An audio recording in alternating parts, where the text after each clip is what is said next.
ನಮಸ್ಕಾರ ಸ್ನೇಹಿತರೆ, ಎಲ್ಲ SRTV ಕನ್ನಡ ಚಾನೆಲ್ ವೀಕ್ಷಕರಿಗೆ ಆತ್ಮೀಯ ಸ್ವಾಗತ. ಸ್ನೇಹಿತರೆ, ರಾಕ್ಷಸರ ಕಾಟದಿಂದ ಭೂಮಿನ ಕಾಪಾಡೋಕೆ ಭೂಲೋಕಕ್ಕೆ ಬಂದಂತ ದೇವಿ ವಾರಾಹಿ. ಈ ತಾಯಿ ಕಡುಗಪ್ಪು ಬಣ್ಣ, ವರಾಹ ಮುಖ, ಶಂಖ ಚಕ್ರ ಗಡಪಾರಿ ನೇಗಿಲು ಹಾಗೂ ಅಭಯ ಹಸ್ತದೊಂದಿಗೆ ಭಕ್ತರಿಗೆ ದರ್ಶನ ಕೊಡ್ತಾಳೆ.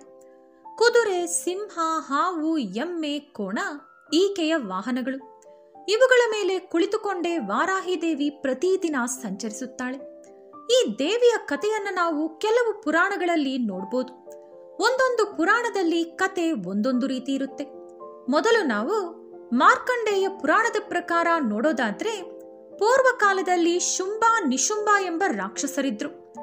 ಅವರನ್ನ ಸಂಹರಿಸೋಕೆ ಬ್ರಹ್ಮ, ವಿಷ್ಣು, ಮಹೇಶ್ವರರು ಅವರ ದೇಹದಿಂದ ಸ್ವಲ್ಪ ಶಕ್ತಿ ತೆಗೆದುಕೊಂಡು ಕೆಲವು ದೇವತೆಗಳನ್ನ ಸೃಷ್ಟಿಸಿದರು. ಶಿವನಿಂದ ಶಿವಾನಿ, ವಿಷ್ಣುವಿನಿಂದ ವೈಷ್ಣವಿ, ಬ್ರಹ್ಮನಿಂದ ಬ್ರಾಹ್ಮಣಿ ಸೃಷ್ಟಿಸಲ್ಪಟ್ಟರು. ಇವರ ಜೊತೆಯಲ್ಲಿ ವರಾಹ ಸ್ವಾಮಿಯಿಂದ ವಾರಾಹಿ ದೇವಿ ಜನಿಸಿದಳು. ಈ 4 ದೇವತೆಗಳು ಒಂದೊಂದು ದಿಕ್ಕನ್ನ ಪಾಲಿಸುತ್ತಾರೆ. ಇವರಲ್ಲಿ ವಾರಾಹಿ ದೇವಿ ಉತ್ತರ ದಿಕ್ಕನ್ನು ಪಾಲಿಸುತ್ತಾಳೆ ಎಂದು ಮಾರ್ಕಂಡೇಯ ಪುರಾಣ ಹೇಳುತ್ತೆ. ಇನ್ನು ದೇವಿ ಭಾಗವತ ಪುರಾಣದ ಪ್ರಕಾರ ನೋಡೋದಾದ್ರೆ, ಪೂರ್ವಕಾಲದಲ್ಲಿ ರಕ್ತಬೀಜಾಸುರ ಎಂಬ ರಾಕ್ಷಸ ದೇವತೆಗಳನ್ನು, ಋಷಿ ಮುನಿಗಳನ್ನು, ಮಾನವರನ್ನು ಪೀಡಿಸುತ್ತಿದ್ದ. ಅವನನ್ನು ಸಂಹರಿಸೋಕೆ ಪಾರ್ವತಿ ದೇವಿ ದುರ್ಗಾದೇವಿಯ ಅವತಾರ ತಾಳಿ ಅವನೊಂದಿಗೆ ಹೋರಾಡುತ್ತಾರೆ. ಆದರೆ ಅವನ ದೇಹದಿಂದ ಒಂದೊಂದು ಹನಿ ರಕ್ತ ನೆಲದ ಮೇಲೆ ಬಿದ್ದಾಗಲೆಲ್ಲ ಒಬ್ಬೊಬ್ಬ ರಾಕ್ಷಸ ಹುಟ್ಟಿ ಬರುತ್ತಾನೆ. ಆ ಪ್ರಕಾರ ರಕ್ತಬೀಜಾಸುರನ ಸೈನ್ಯ ಬೆಳೆಯುತ್ತಿರುತ್ತೆ. ಹಾಗಾಗಿ ದುರ್ಗಾದೇವಿ ಆಕೆಯ ದೇಹದಿಂದ ಸಪ್ತ ಮಾತೃಕೆಯರನ್ನು ಸೃಷ್ಟಿಸುತ್ತಾರೆ. ಇವರೆಲ್ಲರೂ ಕೂಡ ದುರ್ಗಾದೇವಿಯ ಅವತಾರಗಳು. ಈ ಅವತಾರಗಳಿಗೆ ತಾಂತ್ರಿಕ ಶಕ್ತಿಗಳಿವೆ. ಆ ದೇವಿಗಳ ಹೆಸರು ಬ್ರಾಹ್ಮಣಿ, ವೈಷ್ಣವಿ, ಮಹೇಶ್ವರಿ, ಇಂದ್ರಾಣಿ, ಕೌಮಾರಿ, ವಾರಾಹಿ ಹಾಗೂ ಚಾಮುಂಡ. ಈ ಯುದ್ಧದಲ್ಲಿ ವಾರಾಹಿ ದೇವಿ ಉಗ್ರ ರೂಪ ತಾಳಿ ರಾಕ್ಷಸರ ಮೃತದೇಹಗಳ ಮೇಲೆ ಕುಳಿತುಕೊಂಡು ಆಕೆಯ ದಂತಗಳಿಂದ ಚುಚ್ಚಿ ಎಷ್ಟೋ ರಾಕ್ಷಸರನ್ನ ಸಂಹರಿಸುತ್ತಾರೆ.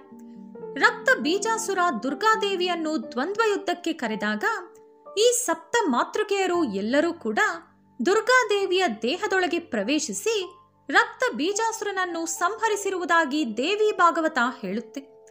ಇನ್ನು ವರಾಹ ಪುರಾಣದ ಪ್ರಕಾರ ನೋಡೋದಾದ್ರೆ, ವಾರಾಹಿ ದೇವಿ ಅಸೂಯೆ ಎಂಬ ವಿಕಾರಕ್ಕೆ ಆದಿದೇವತೆ ಎಂದು ಹೇಳಿದ್ದಾರೆ. ಇನ್ನು ಮತ್ಸ್ಯ ಪುರಾಣದ ಪ್ರಕಾರ ಅಂಧಕಾಸುರ ಎಂಬ ರಾಕ್ಷಸನನ್ನು ಸಂಹರಿಸಲು ಪರಮೇಶ್ವರ ವಾರಾಹಿ ದೇವಿಯನ್ನು ಸೃಷ್ಟಿಸಿದರು ಎಂದು ಬರೆಯಲಾಗಿದೆ.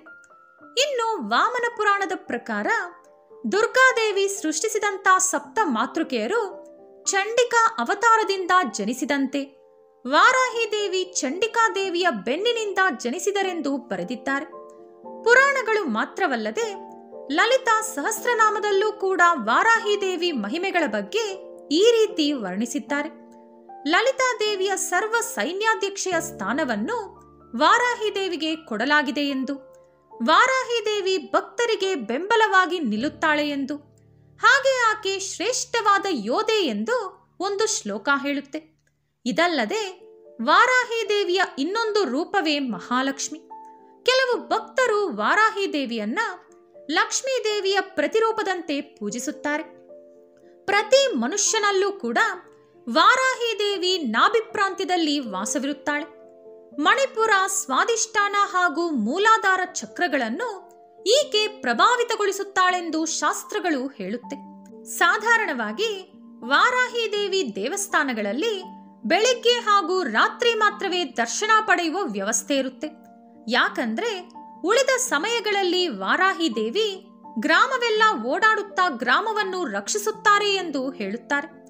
ಬೆಳಿಗ್ಗೆ ಹಾಗೂ ರಾತ್ರಿ ವಾರಾಹಿ ದೇವಿಯನ್ನು ಪೂಜಿಸಿದರೆ ಜೀವನದಲ್ಲಿ ಎದುರಾಗುವ ಅಡೆತಡೆಗಳೆಲ್ಲ ಅದಕ್ಕದೇ ಮಾಯವಾಗುತ್ತದೆ. ಶತ್ರುಗಳ ಭಯ ಹೊರಟು ಹೋಗುತ್ತದೆ. ಅಪಾರ ಜ್ಞಾನ ಪಡೆಯಬಹುದು ಎಂದು, ನಮ್ಮೊಳಗಿರುವ ಕುಂಡಲಿನಿ ಶಕ್ತಿ ಆಕ್ಟಿವೇಟ್ ಮಾಡಿಕೊಳ್ಳಬಹುದು ಎಂದು ಪಂಡಿತರು ಹೇಳುತ್ತಾರೆ. ವಾರಾಹಿ ದೇವಿಯ ಅಷ್ಟೋತ್ತರ ಹಾಗೂ ಮೂಲ ಮಂತ್ರಗಳನ್ನು ಪಠಿಸುವುದರಿಂದ ಎಲ್ಲ ಕೆಲಸದಲ್ಲೂ ಕೂಡ ಜಯ ಗಳಿಸಬಹುದೆಂದು ಭಕ್ತರು ನಂಬುತ್ತಾರೆ. ಈ ದೇವಿಯ ಪ್ರಸಿದ್ಧ ಆಲಯಗಳು ಅಂದರೆ ವಾರಣಾಸಿ, ಚೌರಾಸಿ ಹಾಗೂ ಮೈಲಾಪುರ್ನಲ್ಲಿದೆ. ಮೇಲೆ ಹೇಳಿದ ಎಲ್ಲಾ ಪುರಾಣಗಳಿಗಿಂತ ಮುಖ್ಯವಾಗಿ ಬ್ರಹ್ಮಾಂಡ ಪುರಾಣದಲ್ಲಿ ವಾರಾಹಿ ದೇವಿಯ ಬಗ್ಗೆ ಅದ್ಭುತವಾಗಿ ವಿವರಿಸಿದ್ದಾರೆ. ಬಂಡಾಸುರನನ್ನು ಸಂಹರಿಸಲು ಎಲ್ಲಾ ದೇವತೆಗಳು ಸೇರಿಕೊಂಡು ಒಂದು ಮಹಾಯಜ್ಞವನ್ನ ಶುರು ಮಾಡುತ್ತಾರೆ. ಆ ಹೋಮಗುಂಡದಿಂದ ಶ್ರೀ ಲಲಿತಾ ತ್ರಿಪುರ ಸುಂದರಿ ದೇವಿ ಹೊರಬರುತ್ತಾರೆ. ಲಲಿತಾ ದೇವಿ ಅವರ ಜ್ಞಾನದಿಂದ ಶ್ಯಾಮಲಾ ದೇವಿಯನ್ನು ಸೃಷ್ಟಿಸಿ ಆಕೆಗೆ ಮಂತ್ರಿ ಪದವಿಯನ್ನು ಕೊಡುತ್ತಾರೆ. ಅದರ ನಂತರ ಲಲಿತಾ ದೇವಿ ಅವರ ಅಹಂಕಾರದಿಂದ ವಾರಾಹಿ ದೇವಿಯನ್ನು ಸೃಷ್ಟಿಸಿ ಆಕೆಗೆ ಸೇನಾನಾಯಕಿ ಪದವಿ ಕೊಡುತ್ತಾರೆ. ಈ ವಾರಾಹಿ ದೇವಿಯ ಪ್ರಸ್ತಾವನೆ ಲಲಿತಾ ಸಹಸ್ರನಾಮ ಸ್ತೋತ್ರದಲ್ಲಿ 2 ಬಾರಿ ಕಾಣಿಸಿಕೊಳ್ಳುತ್ತೆ. ಅದರಲ್ಲಿ ಮೊದಲನೆಯದು ಕಿರಿಚಕ್ರ ರಥಾರೂಢ ದಂಡನಾಥ ಪುರಸ್ಕೃತ. ಇದರ ಅರ್ಥ ಕಿರಿಚಕ್ರ ರಥಾರೂಢ ಅಂದ್ರೆ ಹಂದಿಗಳಿಂದ ಕಟ್ಟಲಾದ ರಥ, ದಂಡನಾಥ ಅಂದ್ರೆ ಅದರ ಮೇಲೆ ಕುಳಿತಿರುವಂತ ದಂಡನಾಯಕಿ ಅಥವಾ ಸೇನಾನಾಯಕಿ. ಇಲ್ಲಿ ಸೇನಾನಾಯಕಿ ವರಾಹದೇವಿ ಆಗಿರೋದ್ರಿಂದ ಹಂದಿಗಳು ಕಟ್ಟಿದಂತ ರಥದ ಮೇಲೆ ಕುಳಿತಿರುವಂತ ದಂಡನಾಯಕಿ ವಾರಾಹಿ ದೇವಿ ಅನ್ನೋದೇ ಈ ಶ್ಲೋಕದ ಅರ್ಥ. ಇನ್ನು ಲಲಿತಾದೇವಿ ಸೈನ್ಯದಲ್ಲಿರುವ ರಥ, ಗಜ, ಅಶ್ವ ಹಾಗೂ ಎಲ್ಲಾ ಸೈನ್ಯ ಬಳಗ ಕೂಡ ವಾರಾಹಿ ದೇವಿ ಆಧೀನದಲ್ಲೇ ಇರುತ್ತೆ. ಇನ್ನು 2ನೇ ಶ್ಲೋಕ ಏನಂದ್ರೆ ವಿಷಂಗ ಪ್ರಾಣಹರಣ ವಾರಾಹಿ ವೀರ್ಯ ನಂದಿತ. ಇದರ ಅರ್ಥ ಬಂಡಾಸುರನ ಸಹೋದರನಾದ ವಿಷಂಗನನ್ನು ಸಂಹರಿಸಿದ ವಾರಾಹಿ ದೇವಿಯನ್ನು ನೋಡಿ ಲಲಿತಾದೇವಿ ಸಂತೋಷಿಸಿದಳು ಎಂಬುದೇ ಅರ್ಥ. ನೀವು ಲಲಿತಾ ಸಹಸ್ರನಾಮ ಸ್ತೋತ್ರಗಳನ್ನು ಪೂರ್ತಿಯಾಗಿ ಓದಿದ್ರೆ ಲಲಿತಾದೇವಿ, ಶ್ಯಾಮಲಾದೇವಿ, ವಾರಾಹಿ ದೇವಿ, ಬಾಲ ತ್ರಿಪುರ ಸುಂದರಿ, ಸಂಪತ್ಕರಿ, ಅಶ್ವರೂಢ, ನಕುಲೇಶ್ವರಿ, ಜ್ವಾಲಾಮಾಲಿನಿ ಹೀಗೆ ಎಷ್ಟೋ ದೇವತೆಗಳ ಅವತಾರದ ವಿಶೇಷತೆಗಳ ಬಗ್ಗೆ ತಿಳ್ಕೋಬಹುದು. ಇನ್ನು ಲಕ್ಷ್ಮೀ ಸಹಸ್ರನಾಮ ಸ್ತೋತ್ರದಲ್ಲೂ ಕೂಡ ವಾರಾಹಿ ಧ್ರುವ ಎಂಬ ನಾಮ ಕಾಣಿಸುತ್ತೆ. ಮಹಾಲಕ್ಷ್ಮಿಯಂತೆಯೇ ವಾರಾಹಿ ದೇವಿ ಕೂಡ ವಿವಿಧ ರೂಪಗಳಲ್ಲಿ ಪೂಜೆಗಳನ್ನ ಪಡೆಯುತ್ತಾಳೆ. ಅದುವೇ ಮಹಾವಾರಾಹಿ, ಮತ್ಸ ವಾರಾಹಿ, ಸ್ವಪ್ನ ವಾರಾಹಿ, ಧೂಮ್ರ ವಾರಾಹಿ, ಲಘು ವಾರಾಹಿ, ಚಂಡ ವಾರಾಹಿ, ಕ್ರೋಧ ವಾರಾಹಿ ಹಾಗೂ ಕಿರಾತ ವಾರಾಹಿ ಹೀಗೆ ಅನೇಕ ಅವತಾರಗಳಲ್ಲಿ ವಾರಾಹಿ ದೇವಿಯನ್ನ ಆರಾಧಿಸುತ್ತಾರೆ. ಇನ್ನು ವಾರಾಹಿ ತಂತ್ರ ಎಂಬ ಗ್ರಂಥದಲ್ಲಿ ಅಮ್ಮನವರನ್ನು 5 ರೂಪಗಳಲ್ಲಿ ಚಿತ್ರಿಸಿದ್ದಾರೆ. ಅದರ ಪ್ರಕಾರ ಈ ದೇವಿ ಅನೇಕ ಆಯುಧಗಳನ್ನು ಹಿಡಿದಿರುತ್ತಾಳೆ. ಶಂಖ, ಚಕ್ರ, ಧನುರ್ಬಾಣಗಳೊಂದಿಗೆ ಗದೆ, ಗಂಟೆ, ಚಾಮರ ಮುಂತಾದವುಗಳನ್ನು ಹಿಡಿದುಕೊಂಡು ದೇವಿ ದರ್ಶನ ಕೊಡುತ್ತಾಳೆ. ಎಲ್ಲದಕ್ಕಿಂತ ವಾರಾಹಿ ದೇವಿಗೆ ನೇಗಿಲು ಹಾಗೂ ಒಣಕೆ ಅಂದ್ರೆ ತುಂಬಾ ಇಷ್ಟ. ಇದರ ಜೊತೆ ಅಭಯ ಮುದ್ರಿಕೆಯನ್ನು ತೋರಿಸುತ್ತಾ ಪ್ರಸನ್ನ ವದನದಿಂದ ಭಕ್ತರಿಗೆ ದರ್ಶನ ಕೊಡುತ್ತಾಳೆ. ವಾರಣಾಸಿ ನಮ್ಮ ಭಾರತದಲ್ಲಿ ಅತಿ ಪ್ರಾಚೀನ ಪುಣ್ಯಕ್ಷೇತ್ರ ಎಂದು ನಮ್ಮೆಲ್ಲರಿಗೂ ಗೊತ್ತಿದೆ. ಆದರೆ ಈ ಜಾಗಕ್ಕೆ ವಾರಣಾಸಿ ಎಂಬ ಹೆಸರು ಯಾವ ರೀತಿ ಬಂತು ಅಂತ ಮಾತ್ರ ತುಂಬಾ ಜನರಿಗೆ ಗೊತ್ತು. ನಿಜಕ್ಕೆ ಈ ಜಾಗದಲ್ಲಿ ವರುಣ ಹಾಗೂ ಆಸಿ ಎಂಬ 2 ನದಿಗಳು ಬಂದು ಗಂಗಾ ನದಿಯಲ್ಲಿ ಬೆರೆಯುತ್ತವೆ. ಹಾಗಾಗಿ ಈ ಜಾಗಕ್ಕೆ ವಾರಣಾಸಿ ಎಂಬ ಹೆಸರು ಬಂತು. 12 ಜ್ಯೋತಿರ್ಲಿಂಗಗಳಲ್ಲಿ ಒಂದಾದ ವಿಶ್ವನಾಥ ಲಿಂಗ ವಾರಣಾಸಿಯಲ್ಲಿ ಇರುವುದರಿಂದ ಕಾಶಿಯಲ್ಲಿ ಮೃತಪಟ್ಟರೆ ಮುಕ್ತಿ ಲಭಿಸುತ್ತದೆ ಎಂದು ಹಿಂದೂಗಳು ನಂಬುತ್ತಾರೆ. ಆದ್ರೆ ಇಲ್ಲಿ ಇದೊಂದು ಮಾತ್ರನೇ ಅಲ್ದಿರಾ ಇನ್ನೊಂದು ಶಕ್ತಿಯುತವಾದ ದೇವಾಲಯ ಕೂಡ ಇದೆ. ಅದೇ ವಾರಾಹಿ ದೇವಿ ದೇವಾಲಯ. ಇಲ್ಲಿ ಉಗ್ರ ವಾರಾಹಿ ದೇವಿ ದೇವಾಲಯ ಇದೆ. ಈ ದೇವಾಲಯದ ಬಗ್ಗೆ ಇದಾಗಲೇ ನಾನು ವಿಡಿಯೋ ಮಾಡಿದ್ದೀನಿ. ಅದರ ಲಿಂಕ್ ಕೂಡ ಡಿಸ್ಕ್ರಿಪ್ಷನ್ ಅಲ್ಲಿ ಕೊಟ್ಟಿರ್ತೀನಿ, ಬೇಕಾದವರು ನೋಡ್ಬೋದು. ವಾರಾಹಿ ದೇವಿನ ಯಾರು ಭಕ್ತಿಯಿಂದ ನಂಬಿ ಪೂಜೆ ಮಾಡ್ತಾರೋ ಅವರಿಗೆ ಜೀವನದಲ್ಲಿರುವಂತ ಎಲ್ಲಾ ಸಮಸ್ಯೆಗಳು ಕೂಡ ನಿವಾರಣೆ ಆಗುತ್ತೆ. ಇನ್ನೊಂದು ಪ್ರಮುಖ ದೇವಸ್ಥಾನ ಅಂದ್ರೆ ಶ್ವೇತಲಕ್ಷ್ಮಿ ವಾರಾಹಿ ದೇವಸ್ಥಾನ.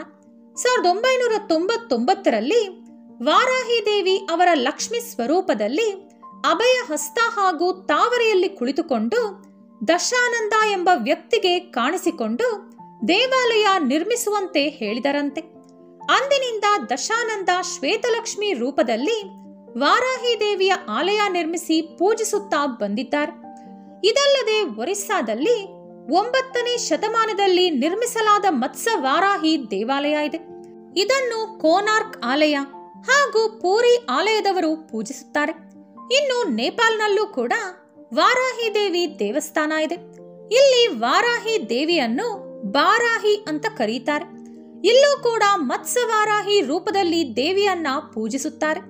ಇನ್ನು ಉತ್ತರ ಪ್ರದೇಶದ ಕೆಲವು ಪ್ರಾಂತ್ಯಗಳಲ್ಲಿ ವಾರಾಹಿಯನ್ನು ಪಾತಾಳ ಭೈರವಿ ಹೆಸರಿನಲ್ಲಿ ಪೂಜಿಸುತ್ತಾರೆ. ಹೀಗೆ ಭಾರತದಲ್ಲಿ ಎಷ್ಟೋ ಕಡೆ ವಾರಾಹಿ ದೇವಿ ದೇವಾಲಯಗಳಿದೆ. ಸ್ನೇಹಿತರೆ, ಈಗ ಪ್ರಸ್ತುತ ವಾರಾಹಿ ನವರಾತ್ರಿಗಳು ನಡೀತಾ ಇದೆ. ಇದೇ ತಿಂಗಳ 15ಕ್ಕೆ ವಾರಾಹಿ ದೇವಿ ನವರಾತ್ರಿ ಕೊನೆಗೊಳ್ಳುತ್ತೆ.